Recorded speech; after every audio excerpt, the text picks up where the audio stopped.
Bonjour, je suis Frédéric Miquel, directeur associé de Cardam, en charge en particulier des activités de conseil. Alors aujourd'hui, nous allons parler du bonheur au travail et je crois que c'est une thématique qui est très intéressante en ce sens qu'elle marque un changement de paradigme dans la façon de considérer la gestion des entreprises. Et je devrais dire d'une certaine façon, c'est le grand retour des sciences humaines dans les disciplines de gestion de l'entreprise.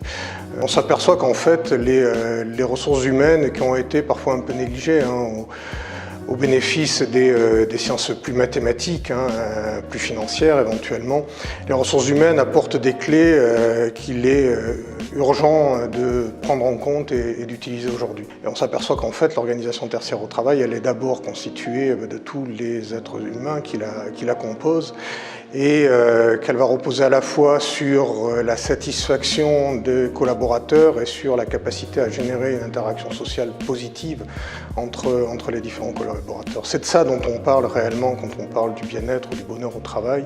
C'est comment favoriser la performance des collaborateurs, comment favoriser leur performance individuelle et leur performance collective. Alors nous sommes des aménageurs.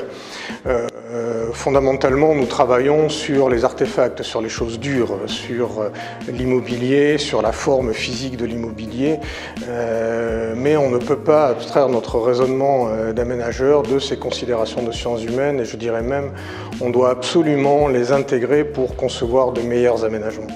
C'est ça la clé de notre raisonnement, comment faire en sorte de mieux intégrer la dimension humaine, comment mieux intégrer la réalité des hommes et des femmes au travail dans la conception de nos aménagements.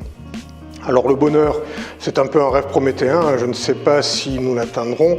Ce dont nous sommes sûrs, c'est que le malheur n'est pas une bonne idée, le mal-être n'est pas une bonne idée. Et posez-vous donc peut-être la question de savoir si, en améliorant la condition de vos salariés, en améliorant leur satisfaction, en créant chez eux des émotions positives, vous n'allez pas amplifier, magnifier les résultats d'autres entreprises.